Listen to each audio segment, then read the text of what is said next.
Homeopathic চিকিৎসায় সোরিয়াসিসকে কেবল একটি চর্মরোগ হিসেবে না দেখে রোগীর শারীরিক ও মানসিক লক্ষণের ওপর ভিত্তি করে সামগ্রিক চিকিৎসা দেওয়া হয়। সোরিয়াসিস একটি জটিল অটোইমিউন রোগ, যেখানে শরীরের রোগ প্রতিরোধ ক্ষমতা ভুলবশত নিজের সুস্থ ত্বককে আক্রমণ করে। হোমিওপ্যাথিক ওষুধ এই রোগ প্রতিরোধ ব্যবস্থার ভারসাম্য ফিরিয়ে আনতে কাজ করে। সতর্কতা: ঔষধের শক্তি, মাত্রা, খাওয়ার নিয়ম এবং ভালো ঔষধ পেতে অবশ্যই অভিজ্ঞ রেজিস্টার্ড হোমিওপ্যাথিক চিকিৎসকের পরামর্শ নিয়ে ঔষধ সেবন করবেন।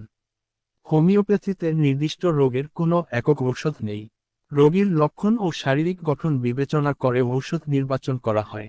আর্সেনিকাম অ্যালবাম: ত্বক অতিরিক্ত শুষ্ক হলে, জ্বালাপোড়া থাকলে এবং গরম ছেঁক দিলে আরাম বোধ হলে এটি ব্যবহৃত হয়। সালফার: তীব্র চুলকানি, জ্বালা এবং গোসল করলে বা গরমের লক্ষণ বেড়ে যাওয়ার সমস্যায় এটি অত্যন্ত কার্যকরী। পেট্রোলিয়াম: শীতকালে ত্বক ফেটে যাওয়া, রক্ত পড়া এবং গভীর ফাটল সৃষ্টি হলে এটি প্রধান ওষুধ হিসেবে কাজ করে। গ্রাফাইটিস: ত্বক পুরু ও খসখসে হয়ে গেলে এবং ক্ষতস্থান থেকে আঠালো রস বের হলে এটি দেওয়া হয়। মেজেরিয়াম: মাথার ত্বকের সোরিয়াসিসের কারণে পুরু চামড়া ও আঁশ তৈরি হলে এটি ভালো কাজ করে। নেট্রাম মিউরেটিকাম: মানসিক চাপ বা দুঃখের পর সোরিয়াসিস দেখা দিলে এবং ত্বক অতিরিক্ত শুষ্ক হলে এটি ব্যবহৃত হয়।